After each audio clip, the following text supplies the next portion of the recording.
What is up, guys? Welcome back to the channel. Hope you're all doing well. And in today's video, I'm just going to give a little bit of an equipment guide, little bit of a guide to lake trout. Now, there's obviously various different locations that you can choose, so I'm just going to get straight into it basically. Now, there are a few really good spots up here in the top left-hand corner. There's some really deep water up around this area. It's about 100 meters, in fact, if you get the spot right, obviously. But I would say just up around here, you'll see like almost like one of those buoys, you know, the for the map. That's a very good spot up there, not only for lake trout but for other fish as well. And obviously down here too. This little lake here has a lot of diamond potential. In fact, I got two golden trouts back to back down here, so it is teeming with fish. You know, that is a very good spot to very good spot to fish at if that's something that you're after. Now, my favourite location so far for lake trout is just around here. Now, I know that may sound a bit strange to some of you, but just around here is a fantastic spot for lake trout. And obviously I'll go into a little bit more as to what equipment I decide to use. So we'll go to my rods a minute. So for obviously for lake trout, you're going to need some pretty heavy gear. I use this rod, this bait caster, this braided line, and this spinner. Now, because obviously you can see where it says representation or presentation sync techniques constant. Now, there are a lot of methods. You know, you could be jigging, you know, all that kind of stuff, floating. But I find with jigging on this game, it's very temperamental, especially when using the mouse, getting it up and down, it can be quite tedious. So I would recommend using this technique called stop and go. Now, it does say on the spinner to use the constant method, but what I've found with it is that if you use the stop and go method, it's far better than jigging, and you don't have to constantly keep flicking your mouse up and down. So it's less tedious, and the success rate of catching fish, it's absolutely crazy. You'll be catching all day long. Now, bearing in mind that when you do go lake trout fishing, that these lines, this rod, especially the line, it will break, regardless of how strong. You know, if you think that it's the best rod for the job, of course it is, but there is still a potential for it to break. Now we'll run over to the jetty down here, and it's not too far away from, like I said, from the initial little main camp area. But we'll jump over there. As you can see, there's already a couple of people over there as well. But we'll jump in our boat, and I'll kind of give you a little bit of a rundown as to what I do to catch them. So a lot of people, they go all the way out there. I don't. I tend to just kind of pop myself in. You see the buoy there. I just tend to come in a little bit closer and kind of almost use my boat to fish off the bank, if that makes any sense. So it's not too far. So obviously when it comes to lake trout fishing, deeper the water the better. I would say roughly between 30 and 40 meters, I would say, if you can get that. If not, just over 30 is plenty enough, what I found. Now, we'll obviously go back over my equipment. So, as you can see, Oh no, not that one.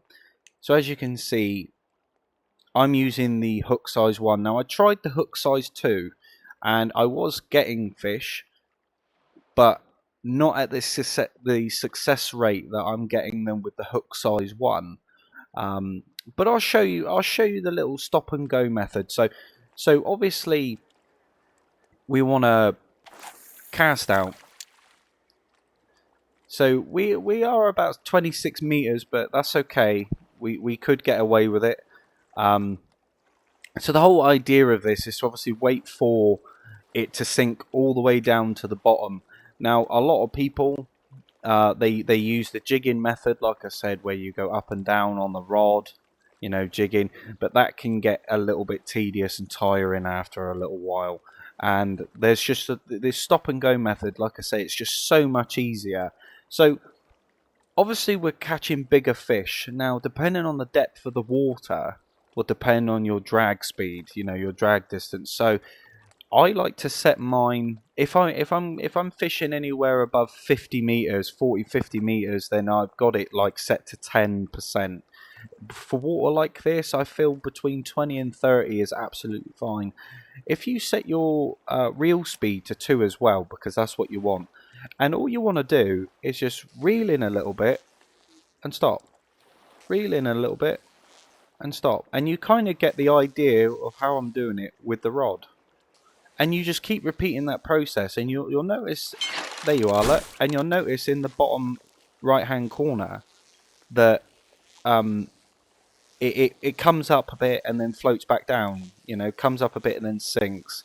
So it's almost the same as jigging, but what I've found is that the stop and go method, the success rate of catching fish, it's crazy. You know, I find that float fishing, it's okay. Like for that instance, that fish right in front of me there, you know, if I was float fishing and I was to chuck it directly in front of its face, you know, I have more success rate doing that than what I actually do just casting out and waiting. You know, it can get a bit boring, it can get a bit tedious, but with this, I feel that anything below the surface, you have more chance of catching. But you'll see instantly I've been here for 2 minutes with this rod and reel set up, you know, and I've caught myself a silver lake trout. So you can understand what I mean with that stop and go method, and it's not too complicated to really understand. I'll show you again. So we cast out, and we essentially just wait for it to touch the bottom. Obviously, you can use the jigging if that's your preferred way of fishing. But I just find that the jigging is a little bit too tedious for my liking. It gets a little bit tiresome. So this stop and go method is absolutely perfect. You know, and to top it off as well, you haven't really got to pay too much attention. You've only got to pay attention to obviously your drag speed and the and the whole stop and go bar. But look, just stop and go, reel, and go, reel, reel. So as you can see, I'm doing it right at the end. So when that little white dot reaches the end of the bar, I then start to reel and wait one and reel. Wait one and reel.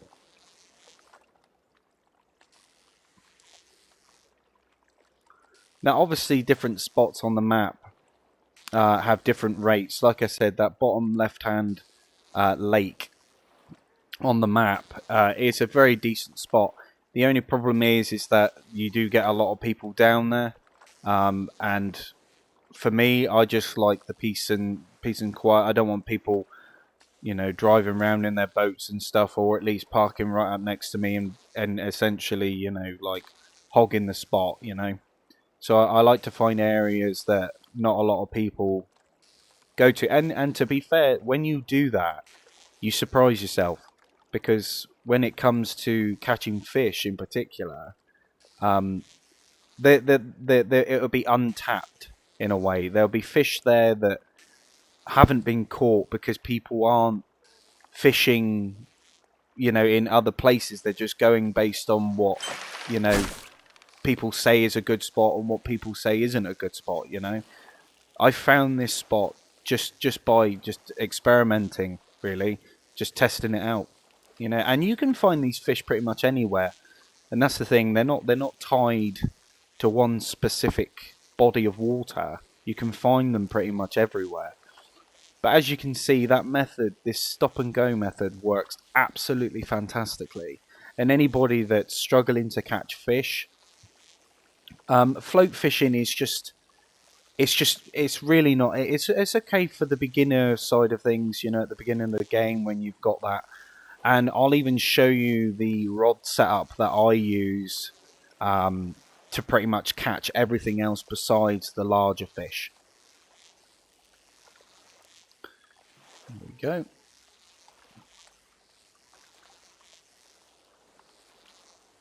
So as you can see, it's pretty simple. It is pretty simple, and the success rate is much higher than what I found with jigging.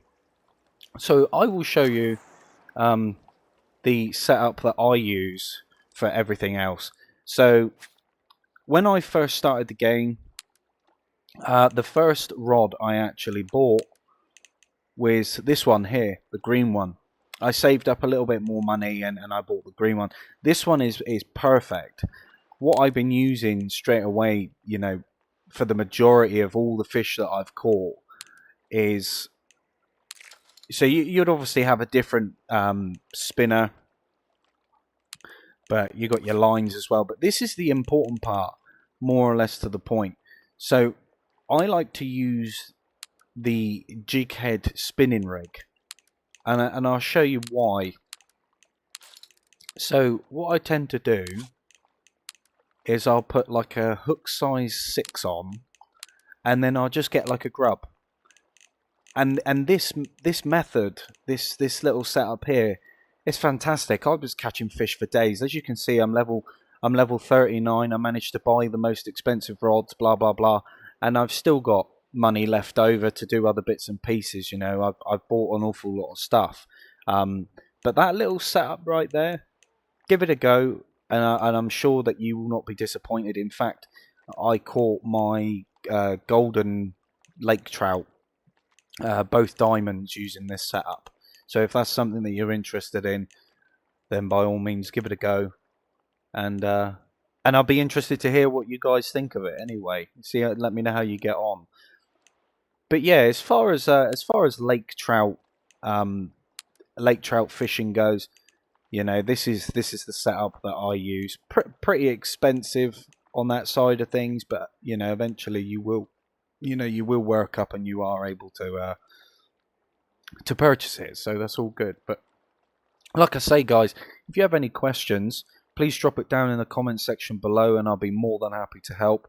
We're all learning at the end of the day, and we all start from somewhere. So, like I said, don't be afraid to ask. We do have a Discord channel as well that will be left in the description below.